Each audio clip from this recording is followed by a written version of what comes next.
Bom, boa noite a todos. Já estamos online já com a nossa aula, os investigadores da Bíblia. Graça e paz de Cristo sejam com todos. Mais uma terça-feira, hoje feriado, dia 21 de abril. Estamos aqui com mais uma aula e hoje uma aula novamente, uma aula dupla, né? Vamos falar hoje sobre o profeta Joel e vamos dar também início ao estudo do livro de Isaías, o livro do profeta Isaías, no qual concluiremos na nossa próxima aula. Ou então o estudo de Isaías vai ser dividido então em duas aulas, a aula de hoje e a aula da nosso próximo encontro aqui no canal dos Investigadores da Bíblia. Entretanto, como dito, hoje nós vamos iniciar então o estudo do profeta Joel, outro profeta menor, né? Mais um profeta menor. Na verdade, o último profeta menor antes de nós estudarmos o exílio babilônico dos judeus, né? Então, seja muito bem-vindo, você que está chegando agora na nossa transmissão, agora no canal. Como sempre, fique à vontade para participar através do chat, mandando suas perguntas, seus comentários, seus questionamentos. Nós estamos sempre solícitos aqui a lê-los, a comentá-los e, se possível, respondê-los na medida do nosso conhecimento, tá? Então, desde já, para você que está nos acompanhando, não esqueça de se inscrever em nosso canal, ativar os sininhos para receber as notificações sempre que a gente estiver live e comentar os nossos vídeos e também curtir os nossos vídeos. É o que nós pedimos sempre para ajudar no crescimento do canal e na disseminação da palavra de Deus. Bom, já estou aqui rodeado de sábias mentes instruídas na palavra. Amém, povo? Mentes instruídas. Estou então capacitado para iniciar então nossa aula. Vamos orar então, pedir o discernimento de Deus. Se esse ventilador puder ser virado mais para cá, eu agradeço. Então, vamos lá. Senhor Deus, nós te louvamos e bendizemos o teu nome pela tua graça e pela tua misericórdia sobre nós. Te agradecemos por mais uma vez estarmos reunidos mediante a tua palavra para fazermos uso dela e aprendermos mais dela. Fala conosco, usa-nos segundo o teu Santo Espírito, que possamos ser novamente edificados e transformados por ela. Em nome de Jesus Cristo, teu Filho, nós te pedimos por estas coisas e já te agradecemos. Amém. Bom, queridos, vamos lá. Na nossa última aula, nós estudamos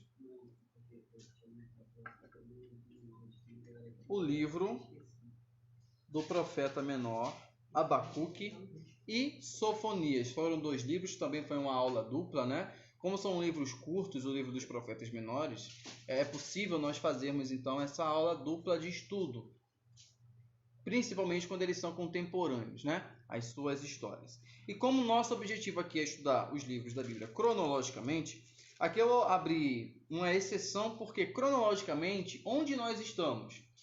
Nós estamos no século VII a.C., no reinado de Joaquim, filho de Manassés, né? Que morreu, foi levado cativo. Filho de Manassés, não. Filho de Josias, o grande reformador. Então, cronologicamente, nós já passamos do que nós vamos estudar aqui hoje. A nossa aula de hoje vai ser focada mais em literatura do que em história, tá? Apesar de a história fazer sempre parte das nossas aulas, hoje o nosso foco é mais literário do que histórico. Por que eu digo isso? Porque a gente vai começar já com um problema na aula de hoje, que é o livro de Joel, que ele não tem datação. Não tem datação certa. É o único livro da Bíblia em que nós não temos uma datação certa sobre quando foi escrito. E aí, quando eu falo de datação, eu não estou falando se foi na década de 50, 60, 70 do século 8 a.C. Não, eu estou falando de datação de séculos mesmo. A gente não sabe em que século foi escrito o livro do profeta Joel. E o profeta Isaías, a gente, na verdade, já passou pela narrativa da existência de Isaías. Ele foi contemporâneo de Uzias, Acais, né, de Ezequias. Nós vimos o ministério dele durante o reinado de Ezequias. Só que agora a gente vai estudar o que o rei Ezequias deixou para a gente em literatura. Como foi o ministério dele e como, falando um pouco de literatura, o que ele deixou para a gente e qual é o conteúdo do livro dele. Então, partindo então para o primeiro objetivo da aula de hoje, nós vamos começar então pelo livro de Joel. que é um livro curto, é um livro que só tem apenas 3 capítulos, é um livro muito objetivo no que o profeta ele quer falar, o que ele quer deixar para todos aqueles que vão ouvir e entender as palavras de sua profecia, né? Então nós vamos então dar início ao estudo. Vamos lá. Vou diminuir minha tela aqui para nós ficarmos melhores. Vamos lá. Bom, o profeta Joel, aqui a gente tem uma datação que é a de Jerusalém, 830 antes do nascimento de Cristo, que é invadida por um exército de gafanhotos. Bom, a parte dos historiadores e dos teólogos entendem que o livro de Joel foi escrito no século 9 a.C., por volta de 830. Só que isso não é consenso. Isso é só uma data mais simbólica.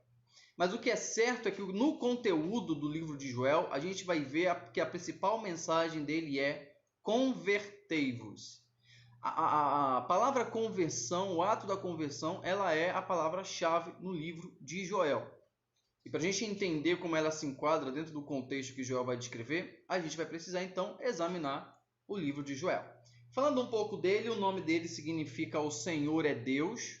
É o nome mais fácil de ser traduzido do hebraico. Porque veja, Jo vem de Javé, Jeová, todos aqueles nomes que começam com J, eles fazem menção a Jeová, né? Josias, Jeoaquim, Jeroboão, né?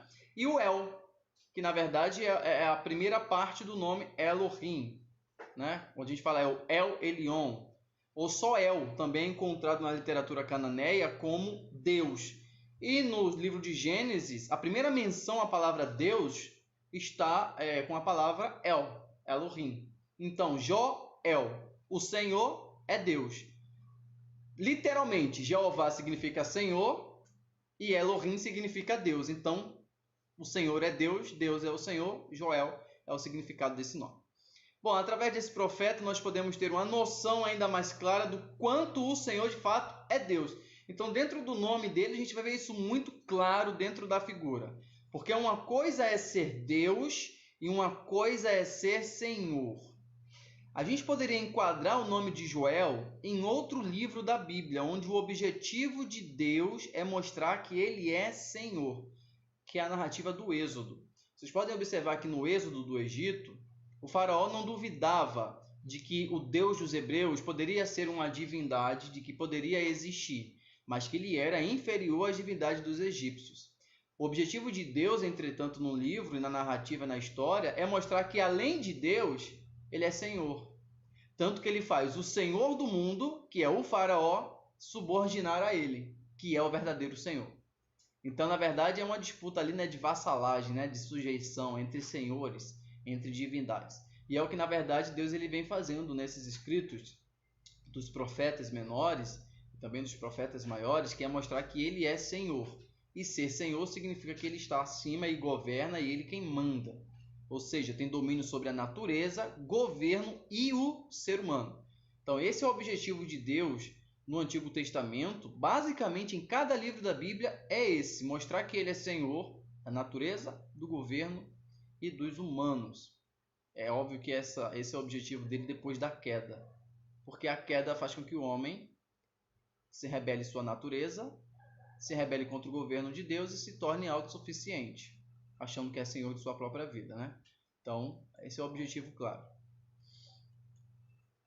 Ele tem domínio sobre o coração humano, em sua bondade leva o homem ao arrependimento. Então, o livro de Joel mostra que é Deus quem leva o homem ao arrependimento. Ele é, em verdade, o grande soberano criador.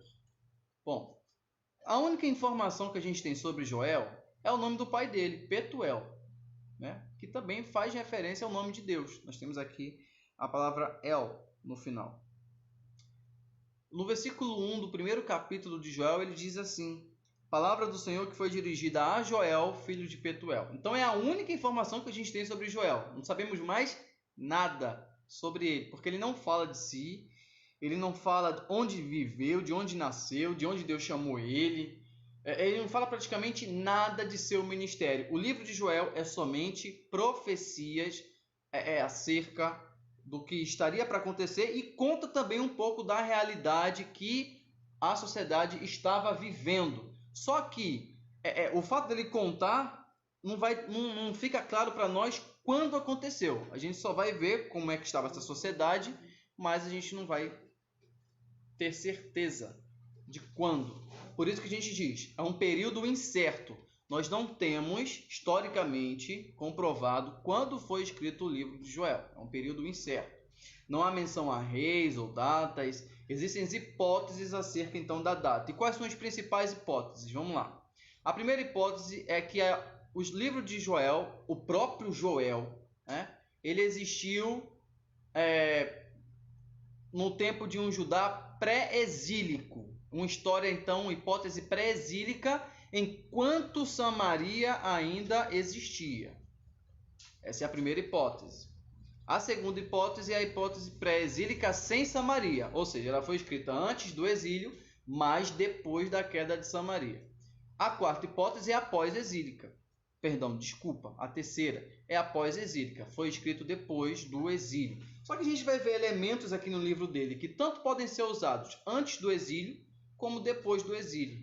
Então, como não existe esse consenso, e eu acredito que nunca vai existir, o livro de Joel ele pode ser tanto estudado antes dos israelitas irem para a Babilônia, como depois.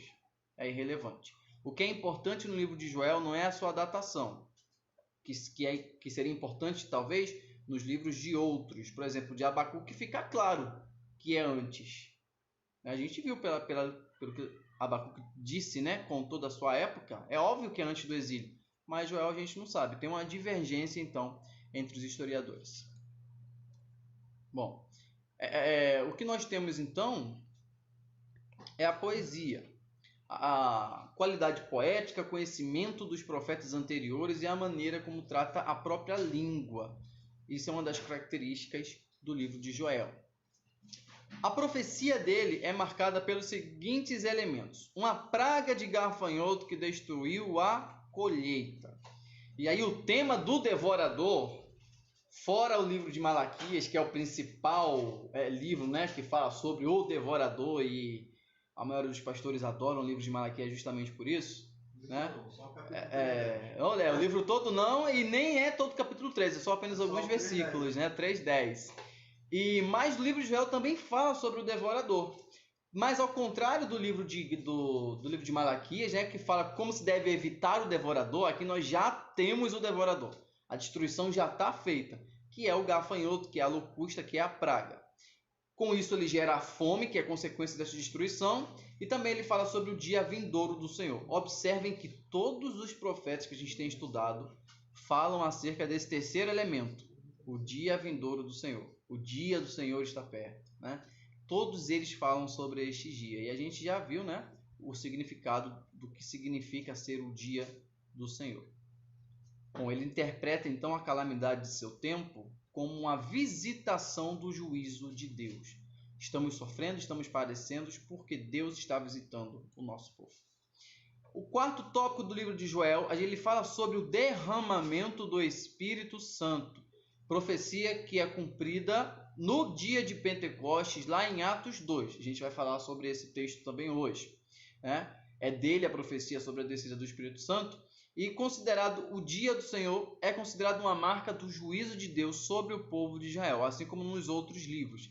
É um dos significados do dia do Senhor, além de fazer referência também à época do Messias, vivendo na terra, bem como a época do juízo final, quando Deus vai trazer juízo sobre toda a humanidade. Bom, e além disso, como todo profeta, ele também fala de restauração. Esse é um dos objetivos claros dos profetas, sempre anunciar a destruição, o arrependimento e, por final, a restauração, porque Deus ele é misericordioso e ele restaura. Mas vamos lá. Vamos entender o que está acontecendo, qual é a narrativa histórica, então, do livro de Joel. Vamos ler os primeiros versículos do livro para a gente entender. Versículo 2. Ouvi isto, vós anciãos, e escutai todos os moradores da terra. Aconteceu isso em vossos dias, ou também nos dias de vossos pais? Fazei isto sobre uma narração a vossos filhos, e vossos filhos a seus filhos, e os filhos destes a outra geração. O que ficou da largata, o comeu o gafanhoto. O que ficou do gafanhoto, o comeu a locusta. E o que ficou da locusta, o comeu o purgão. Despertai ébrios e chorai, gemei todos os que bebeis vinho por causa do mosto, porque tirado é da vossa boca. Os primeiros 5 versículos, a gente tem as seguintes informações. O livro é direcionado aos anciões de Judá. Olha só no versículo 2. Escutai, vós anciãos. Isso pode sugerir o quê? Que Israel nessa época não tinha mais rei. Como o livro não foi direcionado ao rei, que era a maior autoridade, foi direcionado aos anciões, que eram a maior autoridade. Então, alguns dizem que o livro foi escrito depois do exílio, né? A época que Israel não tinha mais rei, porque ele não direciona o livro para reis. Entretanto, há outros exemplos na Bíblia, há outras situações em que as profecias são entregues aos anciões, no sentido de que eles são os chefes dos clãs de Judá, da sociedade, e que isso é uma palavra para ser passada em todas as casas. Então, anciões aqui faz referência ao chefe de uma tribo, ao chefe de um clã, que ele, como responsável, deve passar para as gerações mais jovens. E como responsável, ele tem que trazer à memória se o que está acontecendo agora já aconteceu antes. E a resposta é retórica, isso é uma pergunta retórica. Isso nunca aconteceu antes. Então vocês vão lembrar desse dia passando para os seus filhos vão passar para os filhos deles e assim sucessivamente. Porque Deus enviou uma praga de tal tamanho, uma praga de gafanhotos, uma praga de destruição. E essa praga ela é dividida em 4 fases, segundo Joel. A primeira fase é a fase do cortador. A maioria dos historiadores, das pessoas que estudam, né, as pragas na antiguidade, eles dizem que na verdade era um animal só, o gafanhoto, mas que era dividido em 4 fases. A primeira fase era o cortador, depois a fase do migrador, o devorador e o destruidor. 4 fases diferentes de um mesmo elemento, de uma mesma praga. É o que ele fala no versículo 4. O que ficou da largata, o gafanhoto comeu. Né? O que ficou do gafanhoto comeu a locusta, o que ficou da locusta comeu o pulgão. Então são fases de vida desse animal que, à medida que eles vão crescendo, vai agravando a situação em Judá. Bom, Judá foi destruído por uma praga de gafanhoto, que lembra a gente do Egito, né? Falei para vocês que o livro de Joel lembra algumas coisas do Egito, não é só pelo nome dele, mas pela praga que Deus envia a esta nação. E por qual motivo Deus enviaria uma praga de gafanhotos para ajudar? Vamos começar as participações?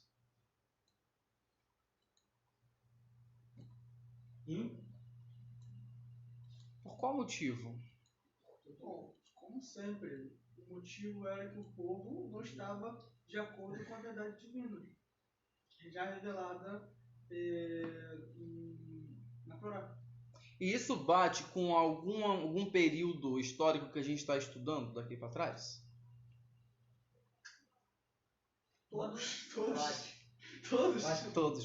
Todos batem. É por isso que... Eu já vou te passar a palavra. É por isso que é tão difícil datar o livro de Joel. Porque não teve nenhum momento na história de Israel, tirando o reinado dos bons reis, Josias, Ezequias, né? Que a gente não pode enquadrar essa praga. Sabe? A gente pode justamente pregar desde Roboão até agora. Porque todos os pecados são passíveis desse castigo. Fala, vocês queriam falar. Eu só ia perguntar se no caso o gafanhoto, são espécies diferentes ou é a mesma espécie, só que em períodos de... Fase de crescimento. Ah, entendi. Fase de crescimento. Falar que se encaixava em gafanhoto. Existe uma explicação por que gafanhoto? Porque é um animal com capacidade destrutiva. Ele se multiplica rápido e ele destrói rápido. Você lembra do Egito? Eu lembro. Quando Deus fez, o que Deus fez com o Egito? Deus enviou os gafanhotos para comer a grama do Egito. Não ficou nada, né? E ainda o que restou, você lembra qual foi a praga seguinte ao gafanhoto? Saraiva com fogo, para destruir o que sobrou do gafanhoto.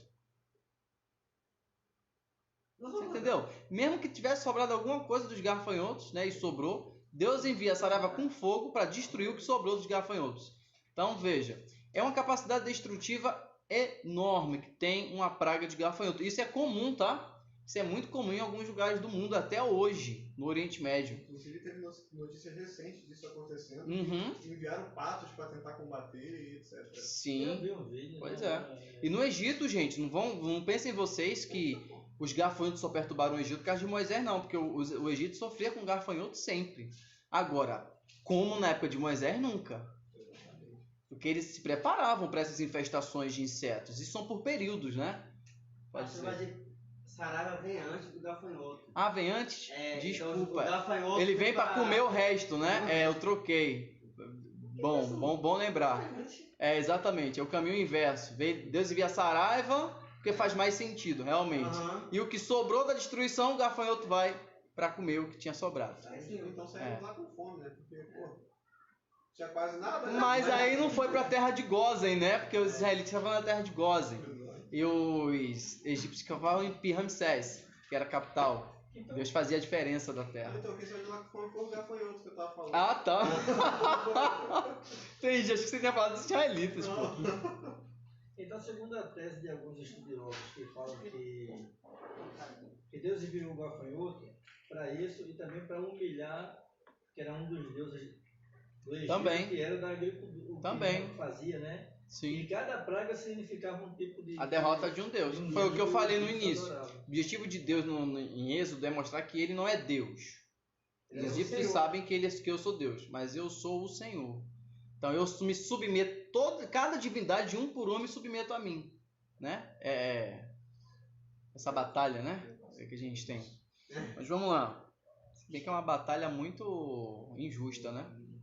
E o último, basicamente, foi o Egito, o faraó, né? O faraó em si. Considerado um deus encarnado.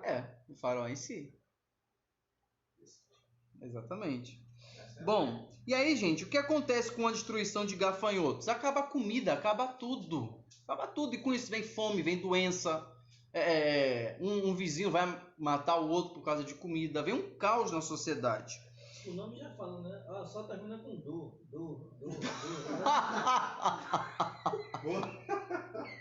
Tá bom, isso é Tá uma maluco? Deus me livre. Oxi. Vamos achar que tá falando. Morreu. Morreu de... Ai, coisa horrível. Que coisa horrível. É isso. Pra você ver que foi horrível, né? Que horror. E olha só o que acontece, veja só. No versículo 9, Deus está falando pela boca de Joel. Foi cortada a oferta de manjar e a libação da casa do Senhor. Os sacerdotes e servos do Senhor estão entristecidos. Por que os sacerdotes estão entristecidos? Por quê, gente? Pô, De certa forma, eles se alimentavam também a partir É, dessas ofertas. verdade. Foi cortada a oferta. Não tem nem para eu comer, eu vou dar oferta para o templo? Não é? Não tem. Mas a festa da colheita. Colheita, exatamente. Eles viviam do que era ofertado, né? Ou seja, Deus ele corta a oferta para ele mesmo, porque tinha parte da oferta que era sacrificava a Deus, e a outra parte do sacerdote. Então, com isso Deus está dizendo, eu não quero oferenda, eu não quero oferta. Eu quero que vocês se convertam. E se for por meio da dor, vocês vão ter que se converter. Ou das dores, né? E aí ele vai descrever, gente, do versículo 10 até o 20, ó. O campo está assolado. Versículo 11. Os lavradores se envergonham. Os vinheiros gemem. 12. A vide se secou. Então ele vai descrevendo o caos que está na sociedade por causa desta praga. E aí o que Deus quer então? O que Deus quer no meio disso tudo? Versículo 14. Santificai um jejum. Apregoai um dia de proibição. Congregai os anciões. Todos os moradores dessa terra na casa do Senhor vosso Deus, e clamai ao Senhor. Deus está chamando o povo ao arrependimento, ao clamor, se humilhando, através de jejum, de clamores.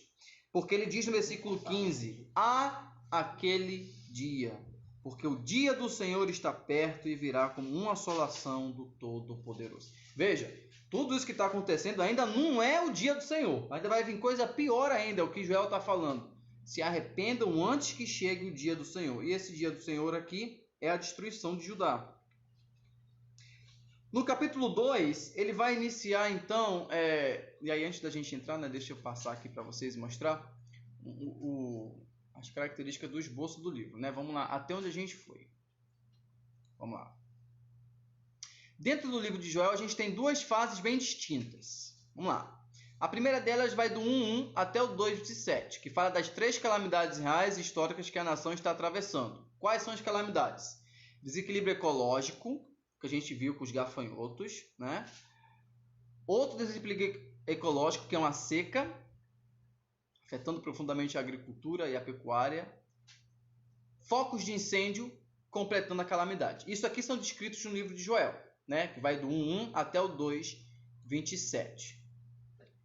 Essas calamidades, elas prenunciam o dia do Senhor. Elas são um anúncio do que a gente vai ver agora no capítulo 2, tá? Elas são só um anúncio do que vai ser o dia do Senhor.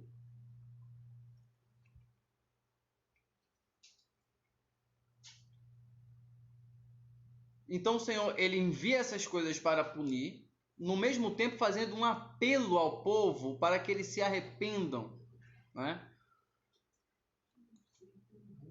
Bom, no capítulo 2, que a gente vai ver agora, a segunda fase, que vai do 2:28 até o 3:21. Mas antes, vamos ler os primeiros versículos do capítulo 2, para que a gente veja o que está escrito. Veja. O capítulo 2 descreve um cenário de guerra. Tocai a buzina em Sião e clamai em alta voz no monte da minha santidade. Perturbem-se todos os moradores da terra, porque o dia do Senhor vem, ele está perto. Dia de trevas e de tristeza, dia de nuvens e de trevas espessas, como a alva espalhada sobre os montes, povo grande e poderoso, qual desde o tempo antigo nunca houve, nem depois dele haverá, pelos anos adiante, de geração em geração. Esse é um dos textos mais famosos que falam sobre o dia do Senhor, né? E é uma linguagem muito poética. A gente não pode interpretar tudo isso aqui literalmente. A gente não pode. Os livros, eles têm que ser interpretados em suas poesias, porque eles têm poesias, têm prosas, têm hinos. Então a gente usa figuras de linguagem. A gente pode, por exemplo, o Salmo, eu esqueci o número do Salmo, mas que fala que Deus monta sobre um querubim e voou sobre as asas do vento. Eu esqueci o número desse salmo. Se vocês souberem, me lembrem. Isso é figura de linguagem que o salmista está falando sobre Deus em sua realeza, em seus céus, né? Não necessariamente, né, Deus precisa montar um querubim para voar ou ele usa o querubim para voar. Não, mas isso é uma figura de linguagem, isso é poético que o salmista está usando para se referir à soberania de Deus, o esplendor, né? A magnitude de Deus. Então também nos livros dessas profecias a gente tem também aqui poesias, também para o mal, que falam sobre o dia terrível do Senhor, né? O dia de peste, dia de choro. O versículo 12 ele volta com o tema da conversão. Assim diz o Senhor, convertei-vos a mim de todo o vosso coração, isto com jejuns, com choro e com pranto. Então nos ensina que Deus ele quer que nós voltemos a ele por meio da humilhação. Salmo 18:10. Salmo 18:10, obrigado, é a referência. E 2 Samuel 22:11 também fala sobre isso. 2 Samuel 22:11, né? É o mesmo Salmo de Davi. E lá em Gênesis também tem uma parada semelhante referente a Torre de Babel. Sim, e Deus desceu, né? Para ver o que estava acontecendo. Exatamente. O perigo de se interpretar a Bíblia literal tem essas coisas. É totalmente diferente essa passagem de Davi, quando ele fala nesse sistema de linguagem que você falou, que como se fosse a visão que Isaías teve, que ele Totalmente. Isaías, né? Totalmente diferente. Totalmente. Isaías viu, né? E falou tudo aquilo que ele viu, mostrou para ele. Né? Exatamente. Veja, no 13 ele vai continuar dizendo o seguinte: rasgai o coração, rasgai o vosso coração e não as vossas vestes. Olha como Deus está querendo que a humilhação, o arrependimento, ele tem que ser interior, não tem que ser externo. O que as pessoas faziam, né, para simbolizar que estavam arrependidas? O que os fariseus faziam, né, quando jejuavam? Jogavam cinza sobre a cabeça, faziam a cara mais feia que eles tinham e iam para o templo para dizer que estavam em jejum. Mas o que Deus está dizendo aqui no versículo 13 é: rasgai o vosso coração e não as vossas vestes.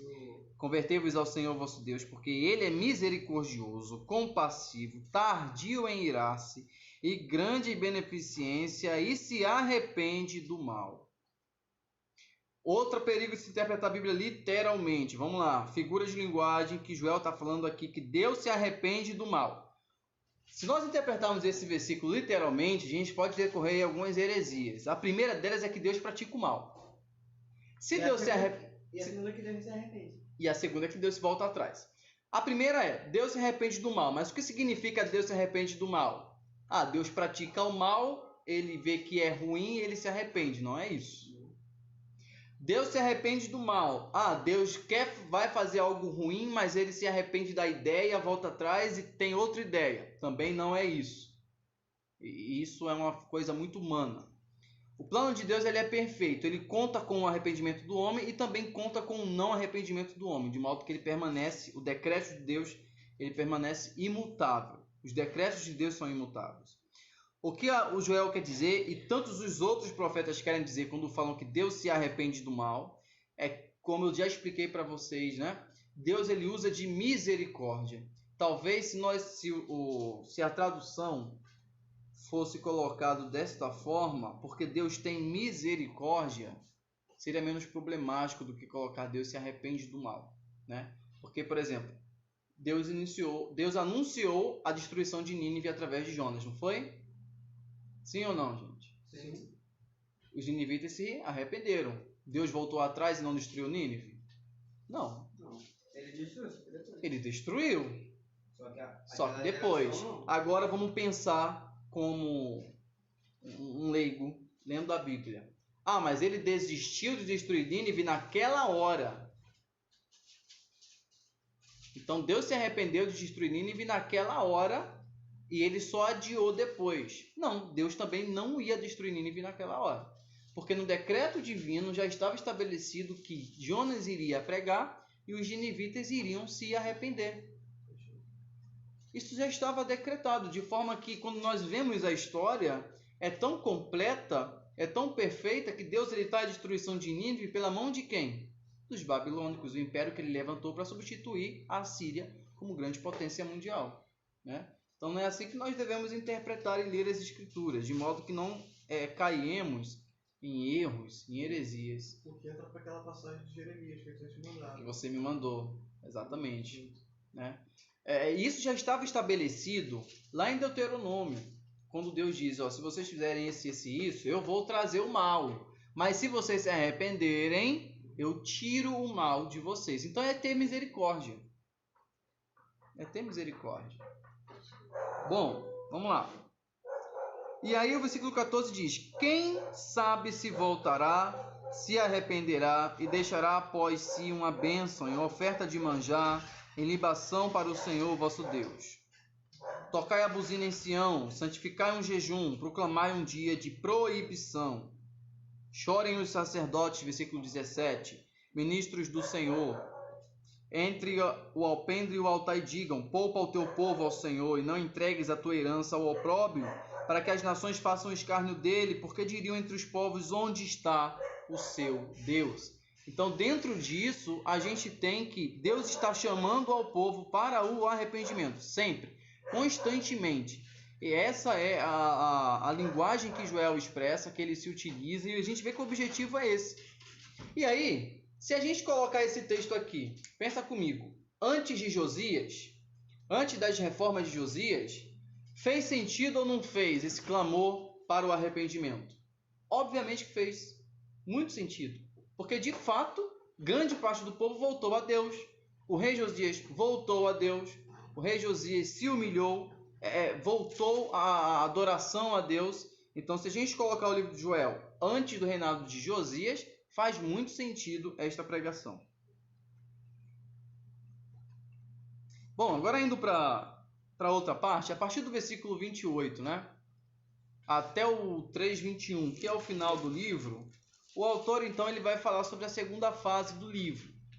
Passada a fase da história, dentro desta restauração, a gente vai ter a promessas de fartura. Deus está prometendo que se o povo se arrepender, ele vai devolver a fartura para a nação, vai devolver a fartura para o seu povo, vai afastar os gafanhotos, a destruição. Estas são as partes físicas, da esfera física material. Agora vamos para a esfera espiritual, versículo 28. E há de ser que, depois, derramarei o meu espírito sobre toda a carne, e vossos filhos e vossas filhas profetizarão, os vossos velhos terão sonhos, os vossos jovens terão visões. E também sobre os servos e sobre as servas, naqueles dias, derramarei o meu espírito. E aí vamos lá, os 2 primeiros versículos. Isso é claramente se referindo ao derramamento do Espírito que a gente vai ver cumprido lá em Pentecostes. Mas vamos lá. Eu acho interessante essa expressão profética, porque olha só, o versículo 28 diz assim, há de ser que depois, sim, depois. Quando alguém me fala depois, o que eu entendo? Depois é o quê? Daqui a pouco. Quando alguém me fala depois, é isso, né? Logo, breve, é isso. Né? Eu lembro quando eu era criança, eu odiava um comercial que estava de tarde, aí passava o comercial do filme que ia passar 10 horas da noite, colocava assim, daqui a pouco. Isso não é daqui a pouco faz um comercial e começa outro programa, Não é? né? Mas eu vi agora que o depois e o daqui a pouco de Deus é mais longo ainda. Porque é pior do que os dos comerciais da TV. Porque nós não sabemos o tempo que Joel escreveu isso, mas não foi nem um pouco perto de quando isso aqui se cumpriu. E para ele usar a palavra daqui a pouco ou depois, né, derramarei o meu espírito, bom, é muito difícil.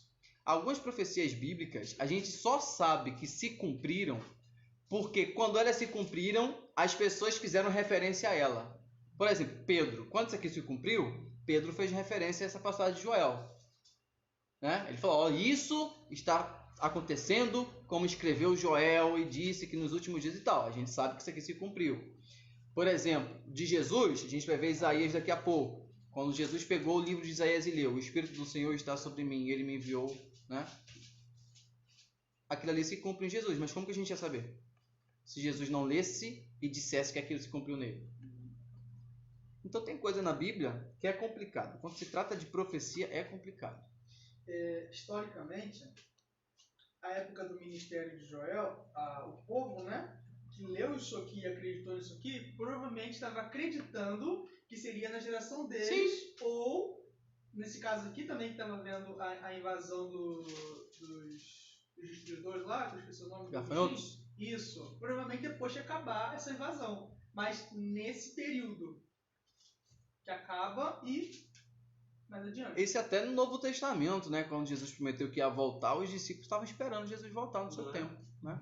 Não era errado, né? E aí A gente não espera também? ainda é certo. A gente não espera A também, gente né? E as invoca gerações antes, a gente invoca, né? invoca isso.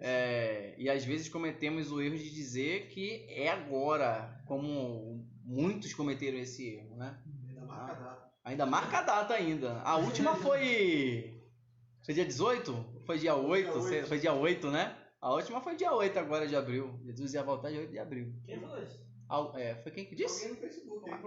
Um profeta aí botou aí no Facebook. Essa questão do... Aí Cada um ele coronavírus. Ou seja, todos nós ficamos. Se preparem. Exatamente. É. Né? Essa questão do daqui a pouco... Ele parou de fazer vídeo. Parei de comer. Essa daqui a pouco também é uma forma didática de fazer a gente tentar viver de acordo com aquilo que nós estamos esperando, né? Porque imagina só, falar assim, ó, no ano tal estará acontecendo isso. O pessoal vai ficar, Não, sem contar Tá que chegando 10 anos, peraí, vamos começar. nenhuma profecia bíblica estipula o tempo. exatamente. Nenhuma delas. Nenhuma.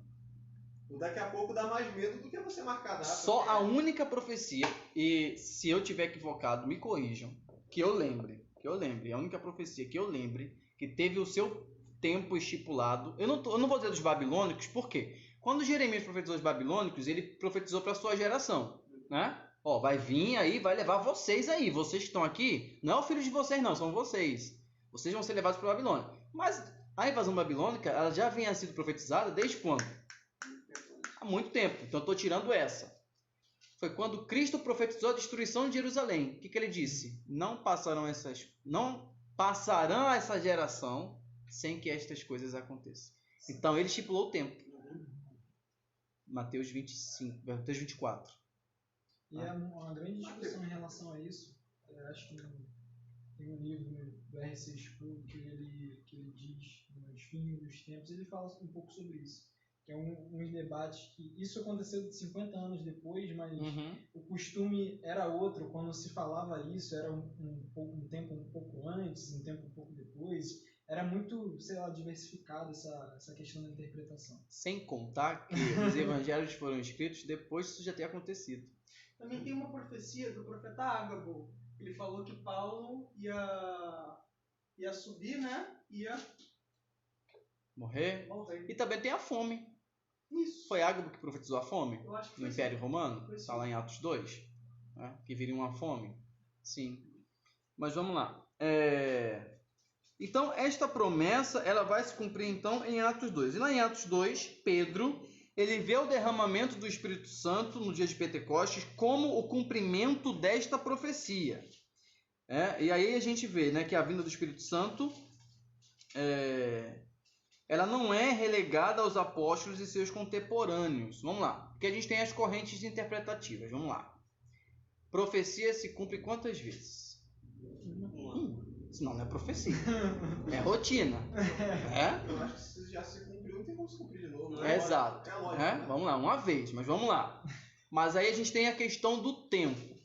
A profecia é para os últimos dias. E aí vamos interpretar biblicamente o que significa últimos dias. O que significa últimos dias, biblicamente falando? É o período da morte até a vinda. Biblicamente é isso. Quando Jesus ele morre e ressuscita, o que começa ali? Nos últimos dias. Os últimos dias. Tudo aquilo que os profetas anunciaram antes e que Jesus ele também anuncia, começa a se cumprir quando ele morre. Né? Por que Jesus... a primeira coisa que Jesus promete enquanto estava vivo é que ele ia morrer. Isso é incrível, né? Uma coisa eu prometo para vocês. Eu vou morrer. Mas 3 dias depois eu vou ressuscitar. E depois que isso acontecer, várias coisas vão acontecer.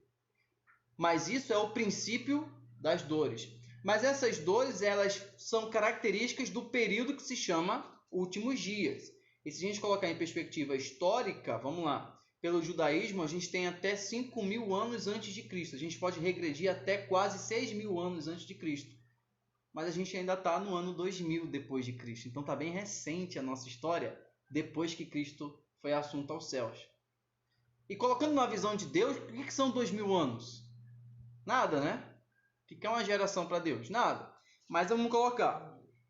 Se o que aconteceu em Atos 2... que escreveu Joel, foi só para a ocasião ali, que não aconteceria mais, por que então em Atos 2,39, o próprio Pedro, interpretando o cumprimento dessa profecia, diz que isto não seria relegado somente aos apóstolos, aos discípulos e aquelas pessoas que estavam ali durante o acontecimento de Atos 2. Alguém pode ler em Atos 2,39, por favor? Porque a promessa vos diz: respeito a vós e aos vossos filhos e a todos os que estão longe, e tantos quanto Deus, nosso Senhor, chamar. Então, o que Pedro...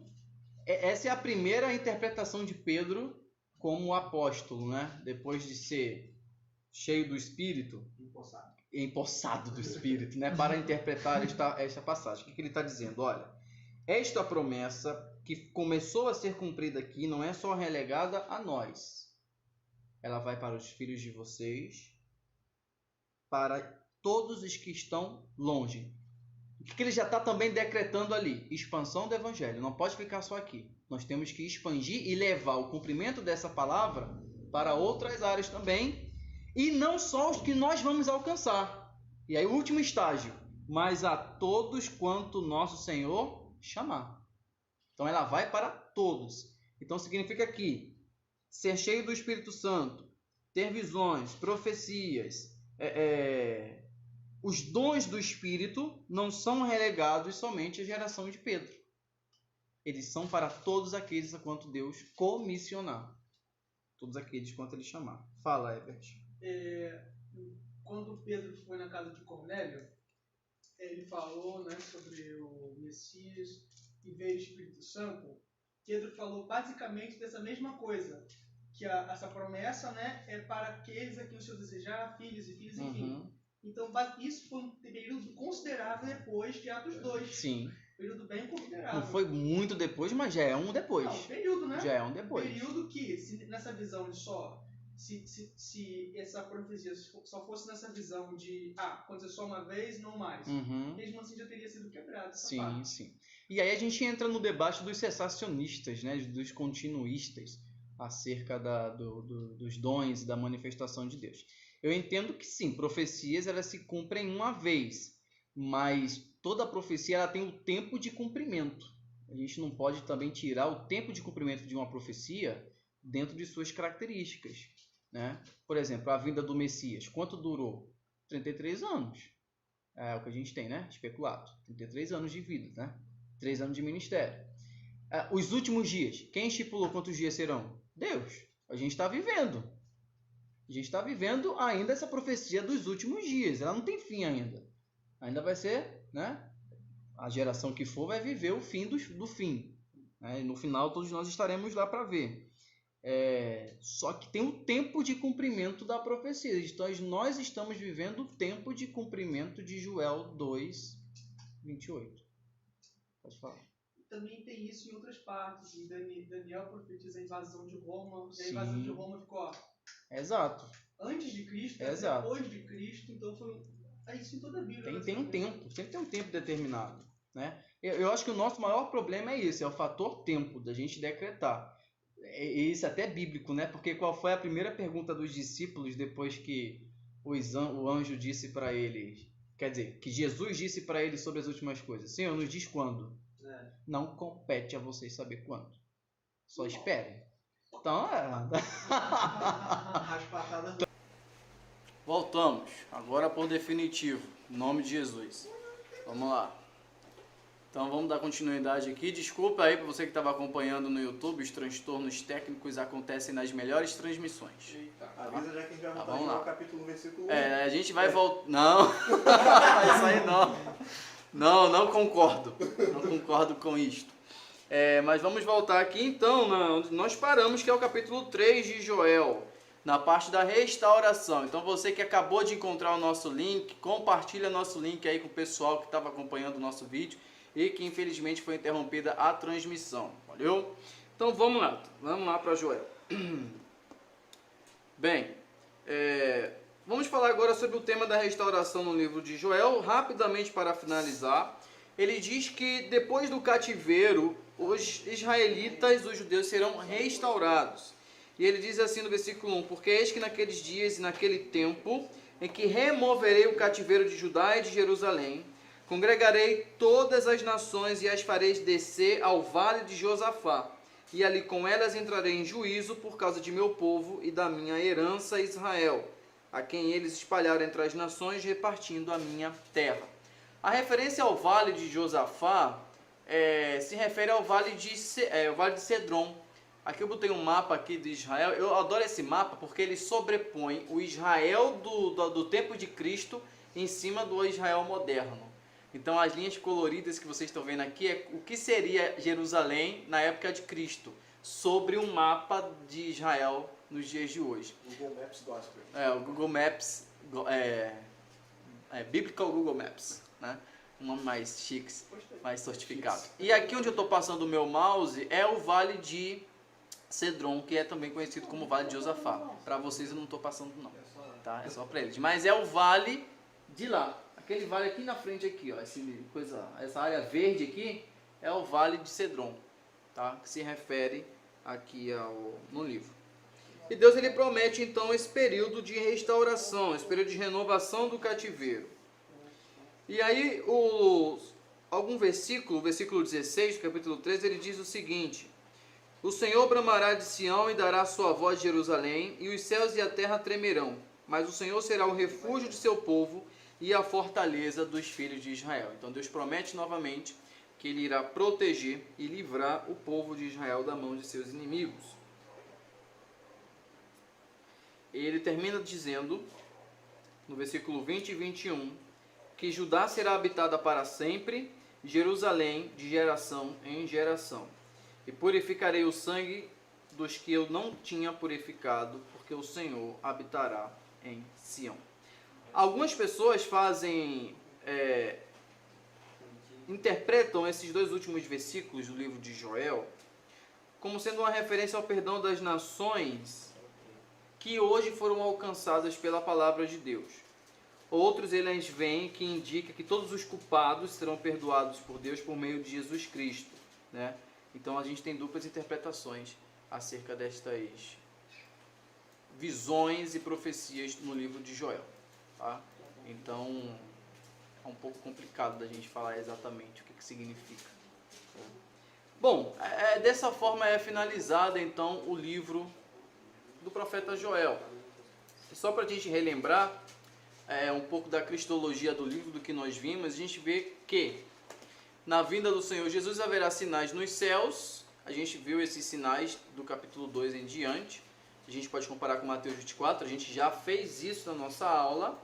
E de que um dia o Senhor há de julgar todas as nações. É o que a gente acabou de ver no capítulo 3 e o que Jesus também traz à tona com as suas mensagens e com suas pregações, acerca de um juízo final, de um último julgamento. Tá? Outra menção que a gente pode fazer, ele aponta em Mateus 25, né, o versículo aqui quando ele fala: todas as nações serão reunidas em sua presença e ele separará uns dos outros como o pastor separa das ovelhas. Então a gente tem menção que a gente pode ligar a Cristo no livro de Joel, o dia de Pentecostes, os sinais da volta dele e a questão do julgamento que deu Jesus como juiz que vai trazer as nações em juízo. Sobre o livro de Joel, você que está nos acompanhando, o pessoal que está aqui, tem alguma outra pergunta, algum outro comentário acerca deste livro que nós acabamos de estudar? Que vocês queiram compartilhar? Não? Então nós podemos ir então para o nossa segunda parte da aula. Vamos falar um pouquinho de Isaías.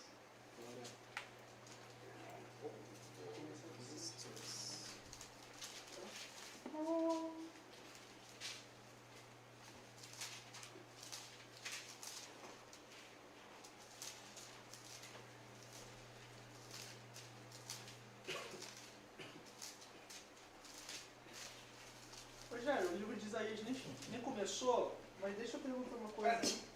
À vontade. O capítulo 1, 2, 3, 4 e 5 demonstra um curso profético do profeta Isaías, ele falando, Deus falando através dele. Então por que o chamado de Isaías está no capítulo 6 e não no início? Porque Isaías provavelmente não gostava de história. Tô zoando. Ele não segue cronologicamente a ordem em seu livro. O livro de Isaías não é em ordem cronológica. Tá?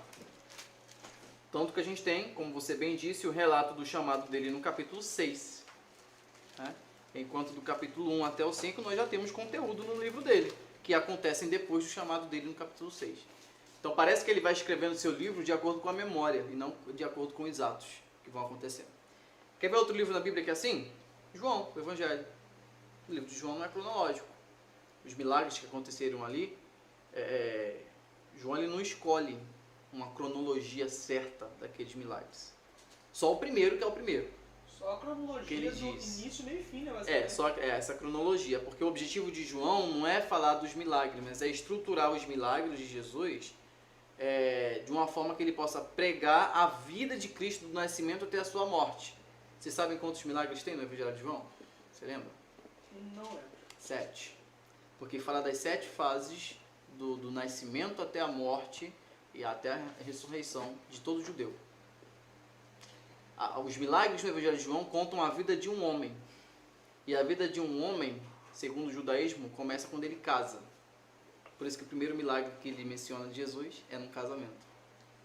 Então essa é uma... pois é. E a vida de um homem termina quando ele morre. E a crença que ele vai de ressuscitar. E qual é o último milagre mencionado por João? A morte e a ressurreição de Lázaro. Você entendeu?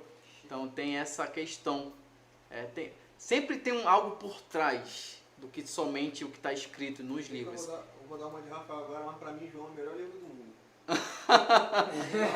Melhor livro do mundo, né, João? Evangelizando a minha Então, provavelmente, o livro de Isaías pode seguir literalmente também uma estrutura que estava em mente ao escritor.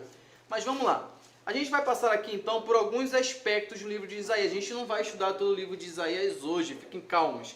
São 66 capítulos. E eu já adianto para vocês que isso é óbvio que é o maior livro da Bíblia. Tá? É também chamado de mini-bíblia, porque tem 66 capítulos. Né? Menos para os católicos. Tá? Só os evangélicos chamam Isaías de mini-bíblia. Os católicos não podem chamar Isaías de mini-bíblia, porque a Bíblia deles não tem 66 livros. Tem 73, né? Eu não vou falar isso aqui não, mas vamos lá. Senão ele vai Eu não vou. Deixa pra depois, né? Mas vamos lá. No final do livro Mas da a nossa aula de hoje, a gente vai se abster o que no livro de Isaías? Autor, cenário histórico, um esboço, características, temas e lições. E a nossa próxima aula, nós vamos falar sobre o messianismo do livro de Isaías. Nós vamos estudar todas as profecias messiânicas que existem no livro de Isaías. Então a gente vai fazer referências a elas todas e ver como elas se cumprem na figura de Jesus Cristo.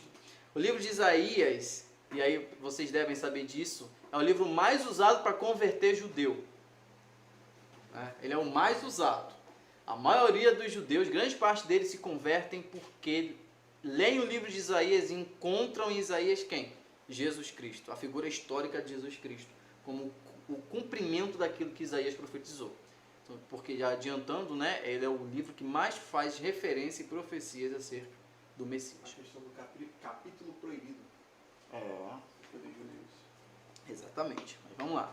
E não é à toa que a primeira leitura de Cristo na sinagoga vai ser aonde? Um livro de Isaías. Mas nós não vamos falar muito de Jesus em Isaías hoje, nós vamos deixar para a nossa próxima aula. Algumas informações importantes, gente. O livro de Isaías é enorme. Um rolo de pergaminho, o grande rolo de Isaías, é chamado de grande rolo de Isaías. Por quê? Imaginem um rolo como esse, de pergaminho ou papiro, de 7,5 metros de comprimento. Isso é só o livro de Isaías. Vocês sabem que na antiguidade não havia, né, o códex, que é a forma de livro como nós conhecemos, era em rolo. Né? Então, um rolo era um livro. Enquanto em um rolo cabe os 12 profetas menores, em um rolo está o livro de Isaías. Por isso que eles são chamados de profetas menores, porque todos os 12 profetas menores cabem num rolo desse aí. Tá? Ou seja, eu nessa época nunca ia ler Isaías. E assim, veja, 26 centímetros de altura um rolo, 17 pedaços de pele de carneiro costuradas, então era pergaminho, porque pergaminho era usado pele de carneiro, né? Escrito, né? Aproximadamente, aqui ele coloca uma data histórica. Olha só a data da escritura desse livro. 100 a.C. Vamos lá. 100 a.C. é período intertestamentário. Não é o período que Isaías viveu.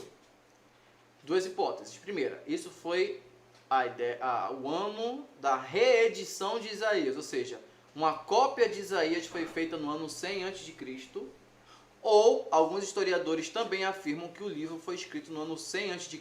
e foi atribuído a Isaías depois.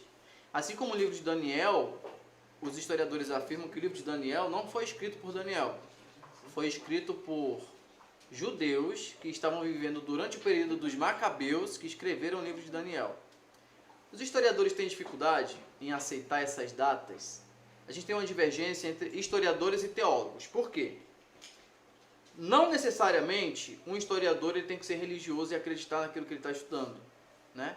Assim como não necessariamente o teólogo também tem que ser. Mas a grande parte dos teólogos, se você perguntar para um teólogo quando o livro de Isaías foi escrito, ele vai dizer século VIII. Porque foi o período que Isaías viveu. Talvez se você perguntar para um historiador, ele vai dizer século I a.C.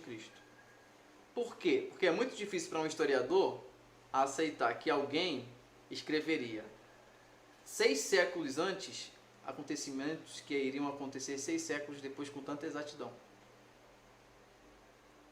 Então, se um historiador aceitar que foi Isaías que escreveu, logo ele está aceitando a divindade Logo virou do cristão. livro e logo ele se converte como cristão. Ele é judeu. Entendeu? Por isso que tem gente... Na nossa apostila de teologia para vocês, está escrito lá que o livro de Daniel foi escrito durante o período intertestamentário. Mas na nossa aula foi dito que foi Daniel que escreveu. Eu ia fazer esse questionamento na época, mas não ia fazer por motivos óbvios, né? Então, já que ele vai assistir, aí responde a gente aí. Não era nem o Glauber, nosso professor, então... Mas ele é melhor para responder. Tô zoando. Aí, por isso que tem essa diferença entre a datação histórica e a datação teológica. Vamos lá.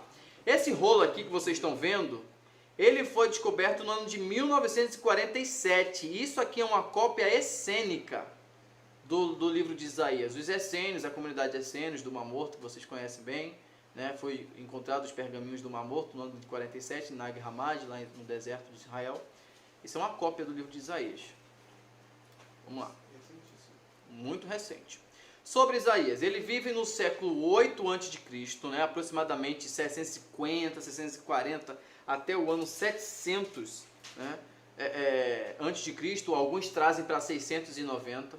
Ele vem de uma família aristocrática, então ele era pertencente à nobreza, ele não era um homem qualquer da sociedade, um plebeu, né, usando essa expressão.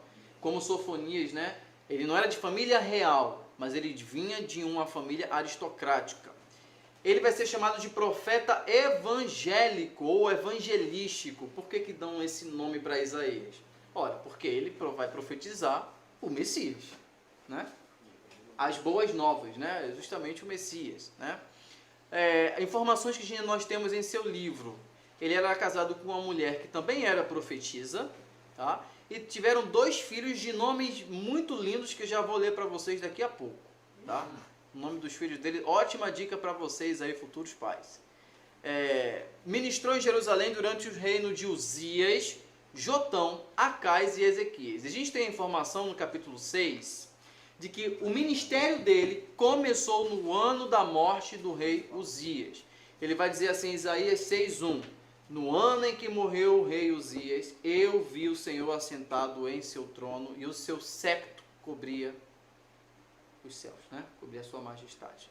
Então ele vai dizer isso lá. Então a primeira visão dele, o chamado dele foi no ano que morreu o rei Uzias. Lembrando que Uzias foi o rei leproso, o rei que quis oferecer, que ofereceu incenso a Deus no interior do templo, achando que era um sacerdote, né?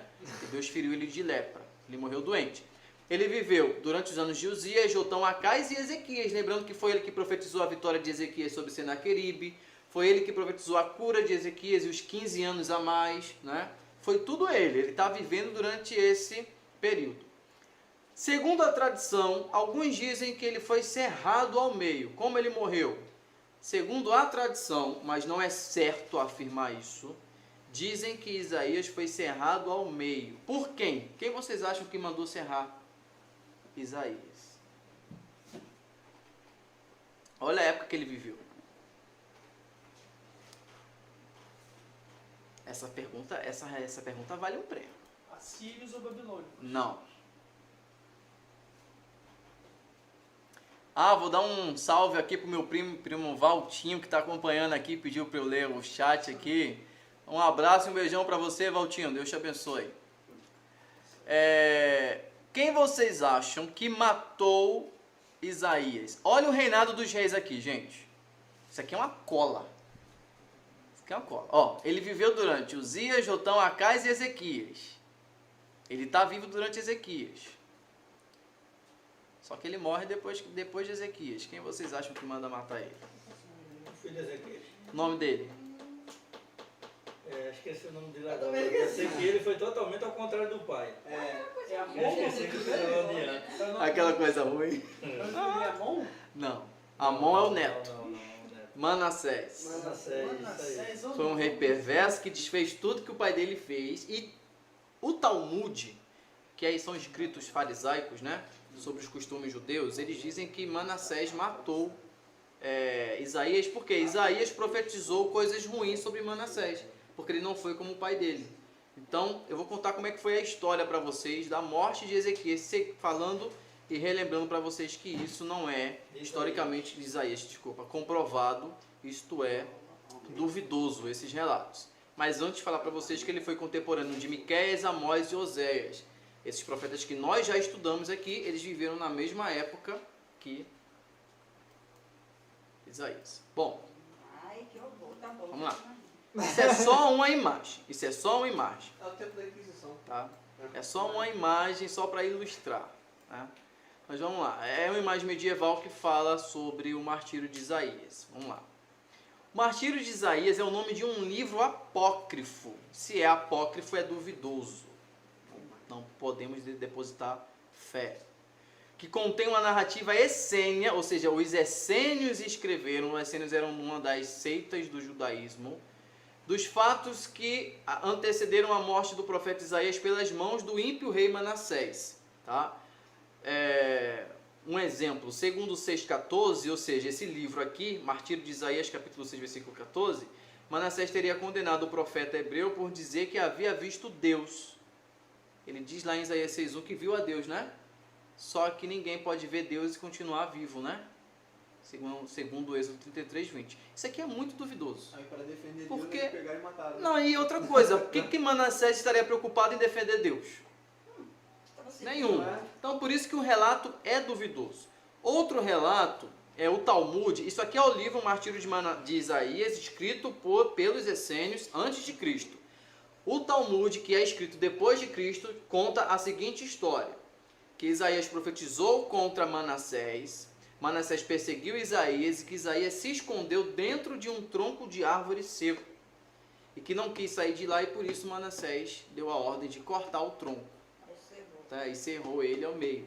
E aí a linguagem poética no texto diz que, entretanto, ele não sentiu dor, porque foi mais ou menos como a morte de Estevão. Ele estava vendo Deus durante sua morte, não houve gritos, não houve palavras de maldição, somente se ouviu da boca dele que ele estava vendo a Deus e falando com o Espírito Santo. Então veja, são relatos bastante duvidosos acerca da morte de Isaías. E por que tem muita gente que fala, né? Não, Isaías morreu cerrado ao meio. Por que diz isso? Por causa de Hebreus 11:37. E o que diz em Hebreus 11:37? Alguém pode ler? Hebreus 11:37.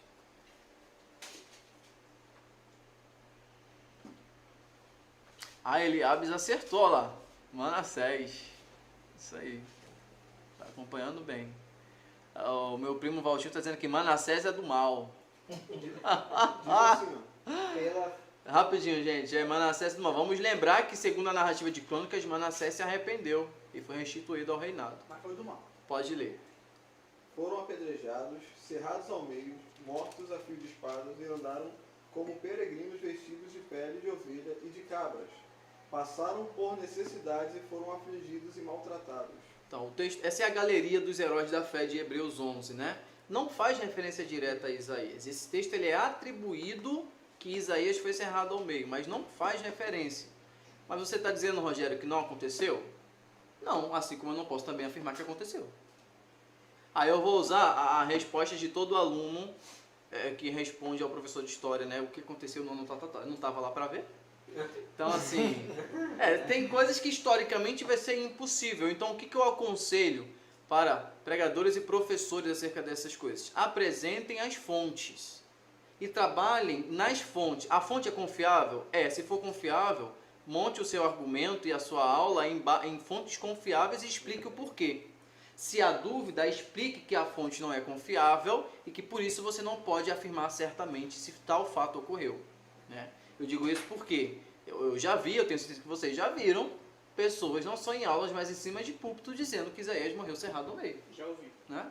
E assim, são coisas que não é biblicamente certo. Né? Então é um pouco perigoso a gente afirmar isso. Não fala como foi. E o povo, pois é, eles estavam lá para ver, né? Então assim, Era tipo quase uma de Pedro, né? Que a Bíblia não fala, mas isso a Bíblia não fala. O que a gente tem sobre a de Pedro? A tradição cristã posterior a Pedro diz que Pedro foi crucificado em Roma, e aí eles poetizam a morte. Não basta ser crucificado. Não, Pedro ainda se recusou a ser crucificado como Cristo e quis ser colocado de cabeça para baixo. Isso não é... É de João também, foi João que falaram que ele estava dentro de um... botaria dentro de um... um piche ardente, fogo, né?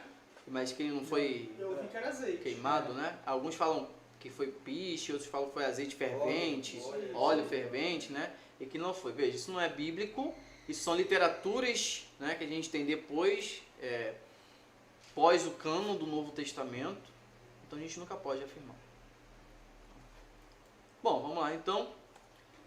O significado do nome de Isaías não poderia ser outro. Um homem que fala, que prega tanto sobre a salvação, né, ele não poderia deixar de falar. Vamos lá, o nome dele significa o Senhor é salvação, como nós dizemos. Ele é citado 12 vezes no livro de 2 Reis e 4 vezes no livro de 2 Crônicas. A gente vê essas citações porque nós já estudamos essas passagens, né? E no Novo Testamento ele é citado 21 vezes. Veja, ele é o profeta do Velho Testamento que é mais citado no Novo. 21 vezes, né? O ano de escrita nós já falamos sobre isso, e ele exerce, uma curiosidade histórica aqui, é que ele exerce o ministério dele na mesma época da fundação da cidade de Roma e dos primeiros Jogos Olímpicos dos gregos. Então, a primeira Olimpíada aconteceu na mesma época em que Isaías exerceu o seu ministério. E a cidade de Roma foi fundada, né? Tem a lenda, né, da fundação de Roma, os gêmeos Rômulo e Remo, né, que brigaram, Rômulo venceu Remo e fundou Roma.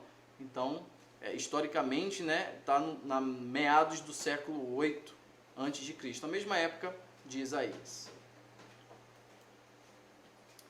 Bom, para a gente relembrar o que nós já sabemos, nós vimos que durante essa época Israel estava caindo, Judá estava em uma espiral descendente, tanto politicamente espiritual. Os reis que ele viveu: Uzias foi bom, mas foi orgulhoso no final de sua vida. Jotão foi bom, mas era um rei fraco. Acais foi horrível e Ezequias foi um ótimo rei. Tiveram a guerra contra a Síria e seus aliados e ameaças crescentes da Síria e Judá. Tudo isso a gente vê na narrativa de Reis e Crônicas e que a gente vai encontrar também paralelos em Isaías. Bom, agora vamos continuar então. A nossa transmissão infelizmente deu alguns problemas, mas então nós vamos continuar nossa aula offline, né? E esses vídeos vão ser montados, a gente vai fazer uma edição depois. Vamos continuar aqui. Eu trouxe esse vídeo interessante para a gente ver sobre Isaías. No mês passado, estudiosos vibraram com o que consideram uma grande descoberta: o selo de Isaías. O selo de Isaías. Essa é a imagem divulgada pelos pesquisadores da Universidade Hebraica de Jerusalém. Um pequeno pedaço de argila de 6 centímetros seria a marca do profeta. O profeta Isaías é um profeta extremamente importante no Velho Testamento, principalmente porque ele é o maior dos profetas messiânicos. Ele é o que vai dar mais dicas, mais detalhes sobre quem seria esse Messias. Pouco antes desse achado, também foi encontrado aqui em Jerusalém o selo de Ezequias. Os dois foram encontrados em um lugar muito próximo. E o que isso significa? Que provavelmente, então, havia uma relação entre os dois. Bom, pela Bíblia, essa relação existe. Um dos reis do período de Isaías foi justamente o rei de Ezequias. Esse selo de que falamos não tem nada a ver com aqueles que usamos em cartas. Nos tempos bíblicos, para que alguém comprovasse ser o autor de um documento, era preciso imprimir uma marca com seu nome e função. Essa espécie de carimbo, que funcionava como assinatura, era o selo. O selo de Isaías, encontrado nas ruínas, está quase completo. Na parte de cima, falta apenas uma letra para que esteja escrito Isaías em hebraico. E na parte de baixo, falta apenas uma letra para que esteja escrita a palavra Navi, que significa profeta. É algo muito próximo, mas que ainda exige mais pesquisa, segundo os estudiosos. Então, vou encontrar a outra parte do selo, seria uma forma interessante. Só que pensando que esse selo tem apenas 6 centímetros, encontrar esse pedaço vai ser muito mais complicado. Mas acredito que eles estão ainda tentando isso, quem sabe vão encontrar.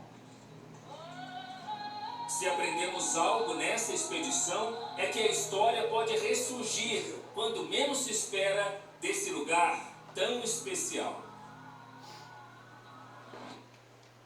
Bom, é breve, é curto, mas que mostra, historicamente, um achado arqueológico, uma coisa importante, né? Que faz menção ao profeta que nós estamos estudando e ao período dele, né? Também foi achado, como nós vimos depois, na aula do rei Ezequias, o selo de Ezequias, que foi rei de Judá. Vamos lá, partindo para o livro, a literatura, nós vamos ver nos primeiros capítulos, nos 66 capítulos, na verdade, alguns temas importantes no livro de Isaías. Alguns deles nós já estudamos. Os pecados de Israel e Judá. Do capítulo 1 até o 9, é falado sobre esses pecados, esse contexto histórico pelo qual Isaías está profetizando.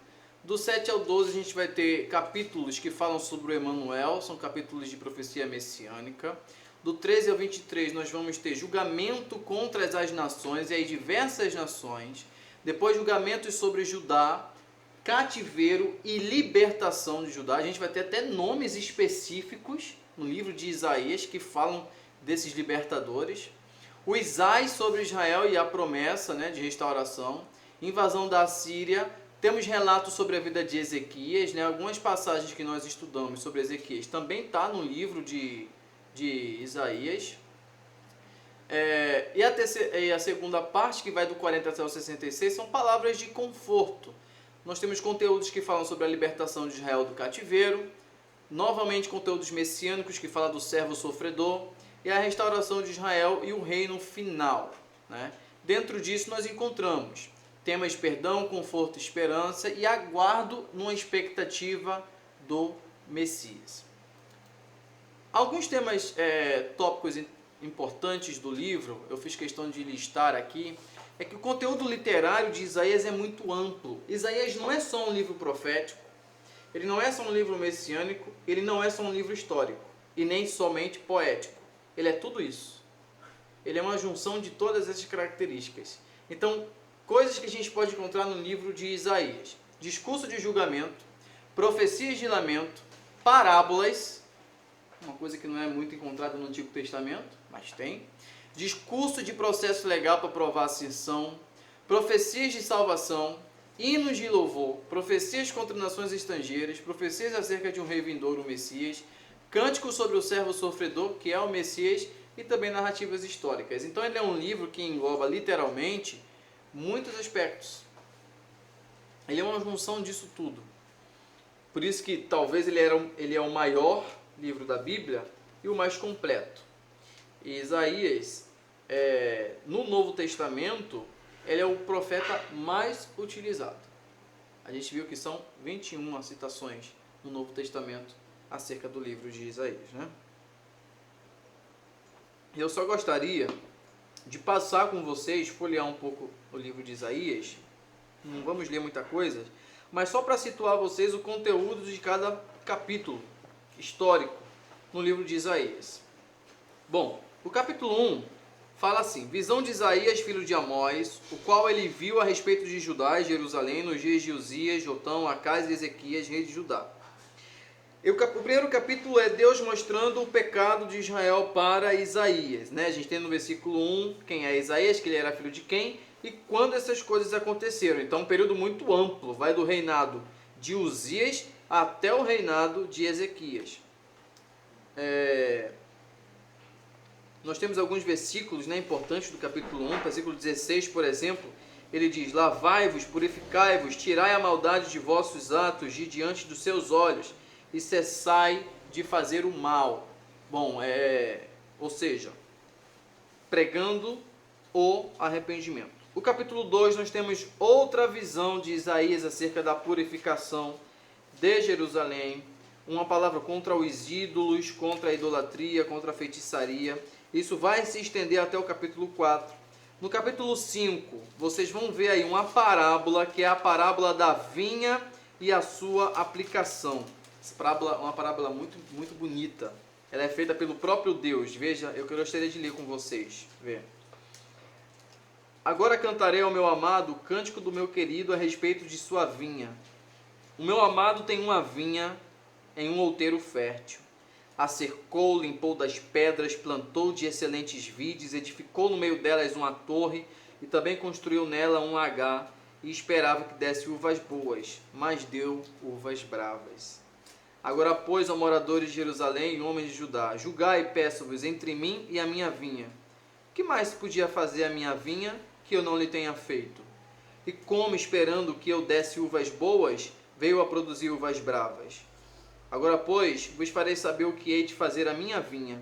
Tirarei a sua sebe, para que sirva de pasto, derribarei a sua parede, para que seja pisada, a tornarei em deserto, não será podada, nem cavada. Versículo 7. Porque a vinha do Senhor dos Exércitos é a casa de Israel, e os homens de Judá são a planta de suas delícias. E esperou que exercessem juízo, e eis que exerceram opressão. Justiça, e eis aqui clamou.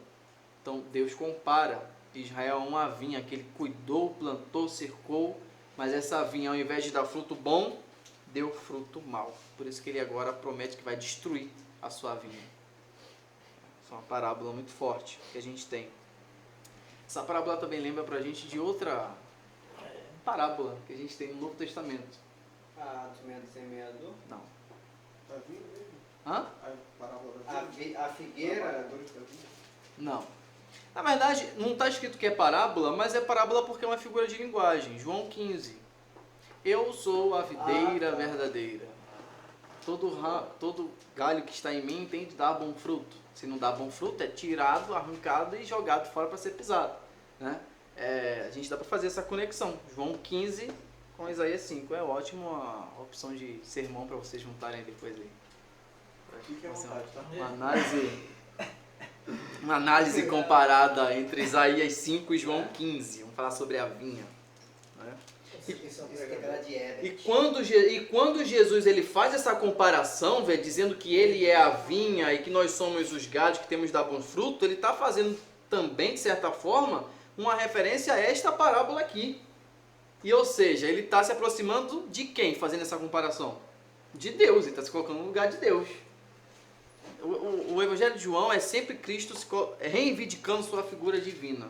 É excelente. E aí eu tenho que concordar com o Eric e concordar com o Rafael, né? O melhor livro do mundo. Evangelho. O capítulo 6 de Isaías é o grande chamado, né, de Isaías, que é erroneamente interpretado como a vinda do Messias à Terra. Eu já vi várias vezes as pessoas lendo o versículo 8, e aí, gente, é uma mistura de passagens bíblicas para falar que eu nunca vi. Vamos lá, vamos só ler um pouquinho o capítulo 6. No ano em que morreu o rei Uzias, eu vi o Senhor assentado sobre um alto e sublime trono, e o seu séquito enchia o templo.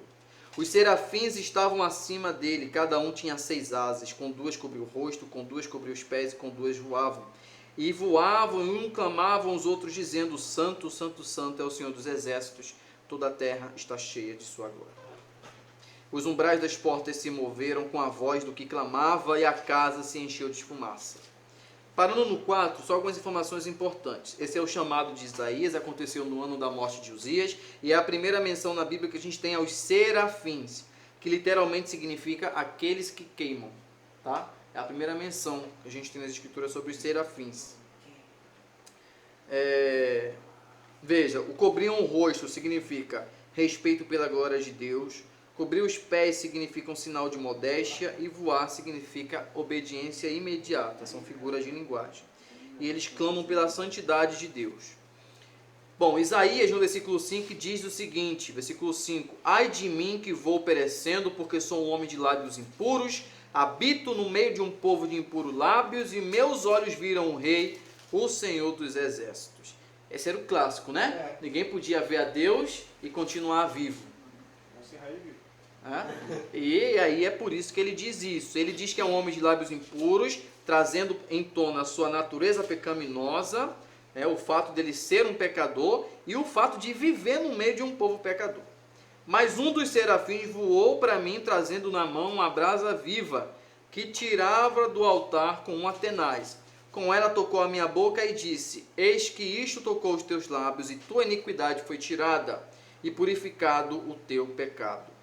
Bom, antes dele ser comissionado, então, ele é purificado para que ele exerça o ofício de profeta. O que isso significa? Ele é separado por Deus para esta missão. E esta purificação de Isaías, por que ele é diferente dos outros profetas? A gente não vê nenhum outro profeta tendo seu chamado desse jeito. É porque o ministério de Isaías também não vai ser igual como os outros profetas. Ele vai ser aquele que vai anteceder profeticamente quem? O próprio Deus, o próprio Messias. Por isso que ele precisava dessa preparação, desse chamado.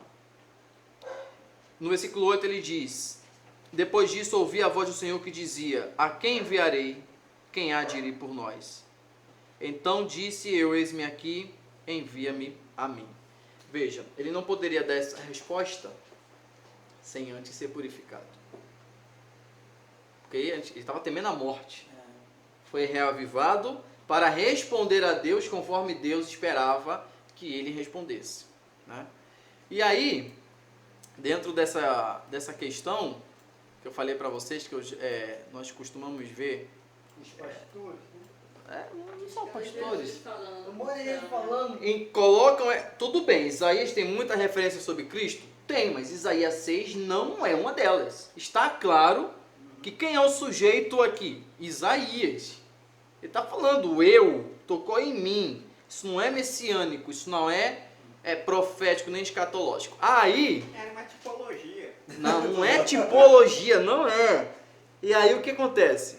Preste atenção nisso. Eu já vi pessoas dizendo assim, ó: Deus estava sentado sobre o seu trono. Eu não estou inventando isso, gente, já ouvi.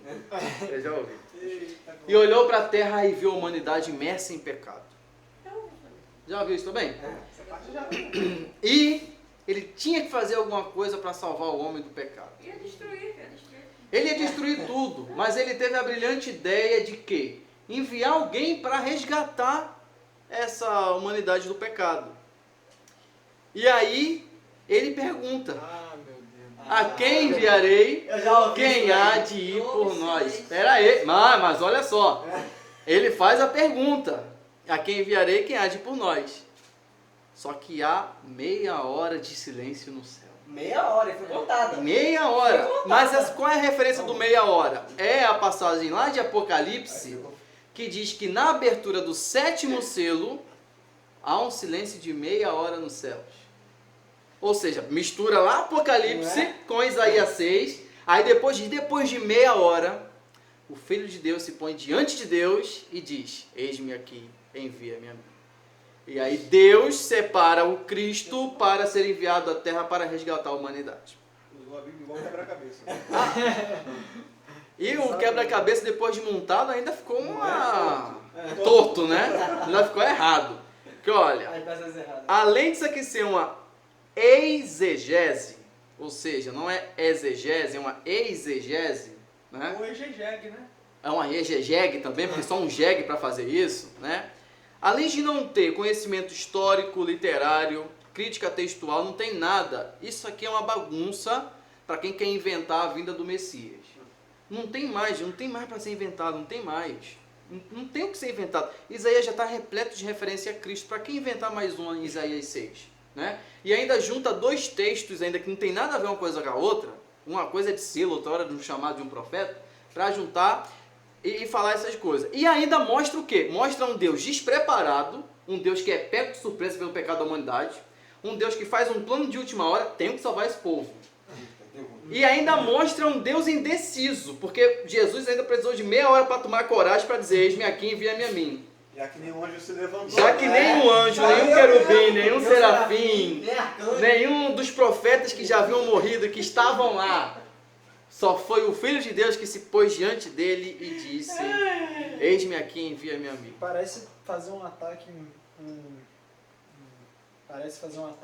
pouco à Trindade também nesse sentido, quando ele faz essa divisão, né? De que o filho é diferente do pai no pensar e no agir. Exatamente, sim. não sabe o que o pai pensa, etc.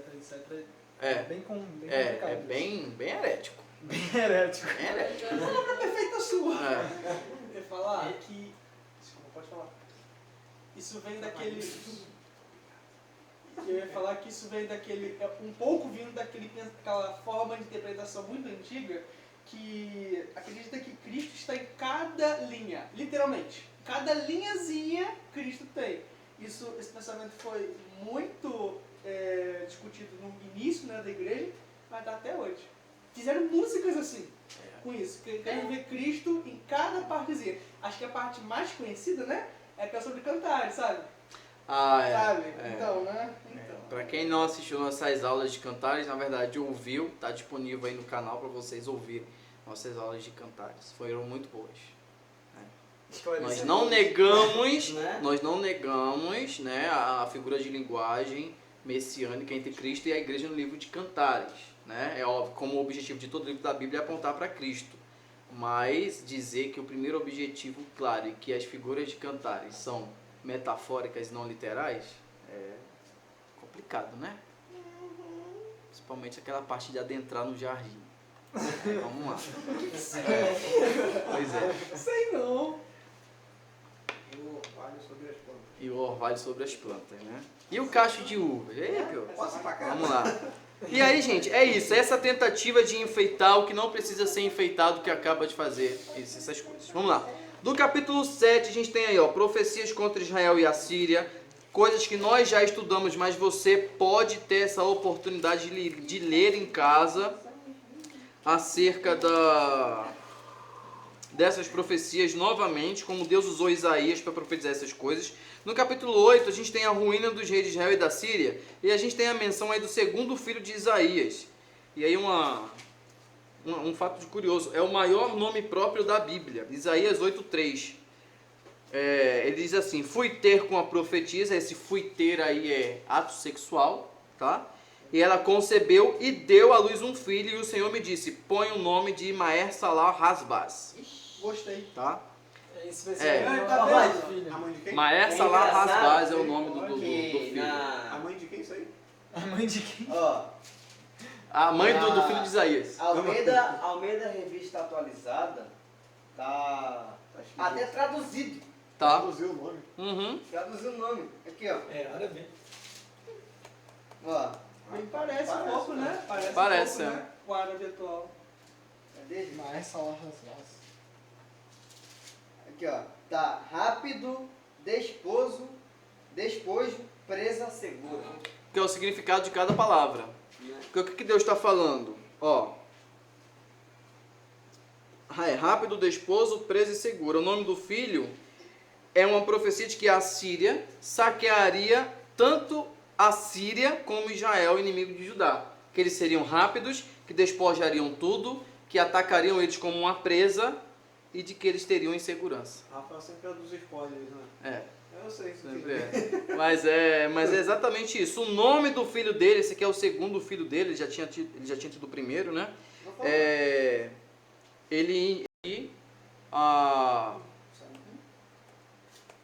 O significado do nome do filho dele indicando então a profecia bíblica.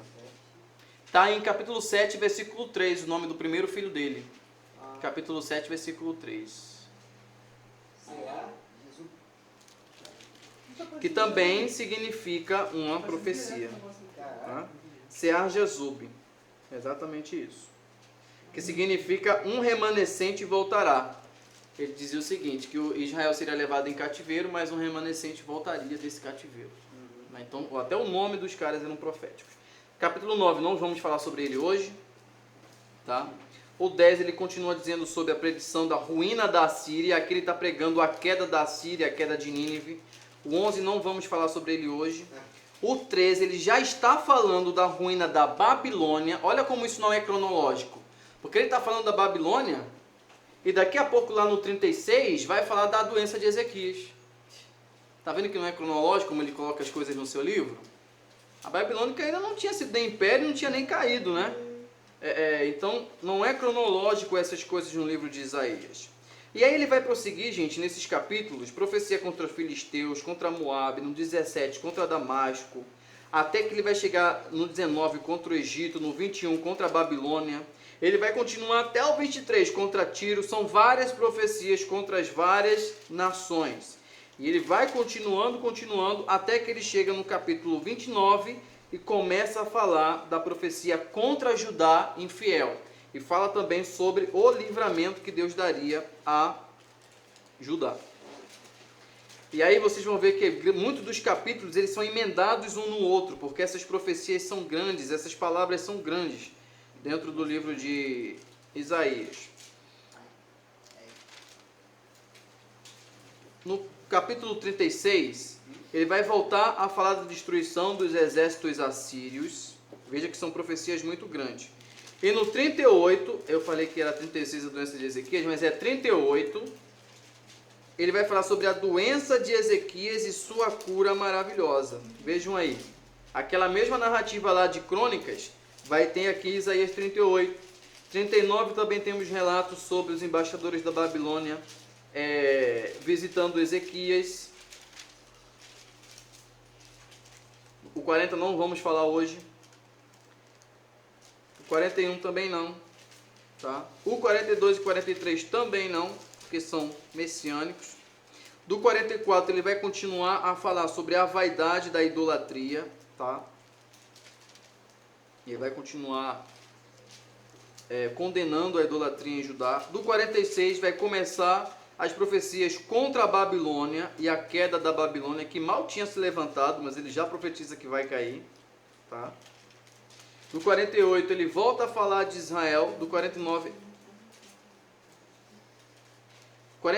ele vai dar um dos versículos mais lindos de todo o livro de Isaías, que é o versículo 15, quando ele vai se colocar, ele vai comparar a figura materna com o amor de Deus. Ele vai dizer em 49:15: pode uma mãe esquecer-se tanto do seu filho que cria, como que não se compadeça dele, do filho do seu ventre? Mas ainda que esta se esquecesse, eu todavia não me esquecerei de ti. Está falando para o seu povo, Israel. É importante que esse versículo ele não fale que é impossível que uma mãe esqueça do seu filho. Ele diz que é possível sim, mas que mesmo que aconteça, ele não se esqueceria dos seus, né? O 50 nós vamos falar dele hoje também, né? Que fala sobre o servo sofredor, o Messias. E os últimos capítulos de Isaías são capítulos que falam sobre a salvação de Deus, que é seguida do arrependimento, né? E são capítulos que falam sobre o Messias, a vinda do Messias. E o último capítulo do livro de Isaías, ele vai falar assim, a rejeição final dos rebeldes. E Deus vai dizer nos primeiros versículos: assim diz o Senhor, o céu é meu trono e a terra o escabelo dos meus pés. Que casa me edificareis vós, e que lugar seria do meu descanso? Porque a minha mão fez todas estas coisas, e todas essas coisas foram feitas, diz o Senhor.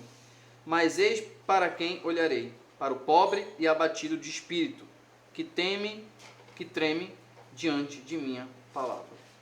Então, Deus reivindicando para si sua santidade, sua soberania, e dizendo que vai tratar dos pobres, dos necessitados de Israel, e não só de Israel, mas todo aquele que clamar a ele. E o livro termina com uma palavra de restauração para Israel, né? E também de julgamento ao mesmo tempo. Bom, esse é o livro de Isaías. Ele é um livro que, para nós estudarmos ele do início ao fim, nós teremos que ir e voltar historicamente. Então é impossível para a gente fazer isso, já que nosso propósito é uma análise cronológica da narrativa bíblica. Então tudo que aconteceu no livro de Isaías, nós já estudamos. O que nós temos que estudar são as profecias, né, sobre assírios, que já se cumpriram, babilônicos que ainda vão se cumprir e messiânicos que vão se cumprir na figura de Cristo no Novo Testamento. Fora isso, vida, ministério de Isaías já estudamos, já vimos, já passamos por isso. Então, basicamente, essa é uma análise geral do livro de Isaías. Quem sabe, numa outra oportunidade, a gente possa estudar o livro, versículo por versículo, fazendo uma análise mais apurada das passagens do livro de Isaías. Levaria muito tempo, porque é um livro muito grande, mas isso é estudo para outra ocasião. Então, assim, a gente conclui então o estudo de hoje, o nosso objetivo, que foi estudar o livro de Joel e o livro de Isaías. Tivemos algumas pedras no nosso caminho, né? Mas a gente passa por cima delas de qualquer jeito. Então, na nossa próxima aula, a gente vai continuar estudando o livro de Isaías, mas os aspectos messiânicos, as profecias messiânicas. E aí eu já deixo um dever de casa para quem quiser, você que assistiu o vídeo, para quem está aqui, de já adiantar a leitura dessas profecias e procurar as referências delas no Novo Testamento, onde elas se cumprem. É muito fácil de achar, qualquer Bíblia de estudo já dá a resposta, né? No rodapé, né? Já dá a referência. Então esse é um exercício muito legal e muito bacana de se fazer. E isso vai ser o conteúdo da nossa próxima aula. Alguma pergunta? Algum comentário, Ebert? Nada? Algum comentário, Ebert? Em relação a quando você está falando daquela meia hora de silêncio, né? Eu não vou falar o nome do pastor por questão de ética, mas é um pastor de muita fama, de muito nome, né? Que eu já vi, que eu vi pregando até naquele programa dos Gideões, que tinha aquele negócio todo ali, né? Que tinha assim falando aí essas coisas, né? Que do meia hora de silêncio, essas coisas todas. É interessante. E interessante também que na Bíblia a gente vê cada versículo que o homem fala, que a gente pensa até que foi o próprio Deus, né? E não é. E não é. Não é. E outros que a gente acha que foi o homem, mas que foi Deus que falou. Né? A gente tem essa... Porque a gente tem uma herança católica de aprender jargões e aprender sem examinar, só pelo que a gente ouve. Então a gente aceita tudo que a gente ouve, não peneira, aceita como verdade e o pior, dissemina. Se guardar para si, seria um estrago? Seria, mas o estrago maior é quando a gente dissemina o errado, a coisa errada. É que nem um vírus, né? Se a gente guardar para si é menos mal, mas e quando contamina os outros? É mais complicado. E na verdade, assim, a gente pode fazer assim dizer que, claro, assim, o amor de Deus é maior do que o amor de um pai e de uma mãe, né? Um pai pode se esquecer, uma mãe pode se esquecer, porque Jesus também falou, né? Qual o pai que o filho lhe pedindo um pão dá uma pedra, né? Pode-se fazer uma claro. comparação. Exatamente. Eu ia falar uma coisa. Falou da questão do meia hora de silêncio. Mas isso a gente vê em várias passagens. Eu lembro que depois do dia que eu ouvi que Deus fez um homem com um pote de barro que ele tinha deixado especialmente separado para fazer o homem, depois disso eu escuto qualquer coisa e prossigo em frente. Eu vi isso ao vivo, né? Ao vivo, assim, olhando assim. Aí fiquei assim... Num evento que ele falou dos conectados, né? Tu me até um susto, porque ao vivo hoje pra gente significa transmissão. Não, assim, estando, né? E eu lembro que na época o pastor de minha igreja, ele ficou tão incomodado com aquilo, que ele estava até passando mal sentado no púlpito ouvindo aquelas coisas, mas era sinistro. Vamos orar então, vamos terminar nossa aula. Felipe, faça as honras. Pai querido, nós te agradecemos, pois o Senhor proveu todas as coisas até o presente momento. Senhor, agradecemos pela essa aula maravilhosa, pois só estamos aqui porque o Senhor permite. Em nome de Cristo, amém.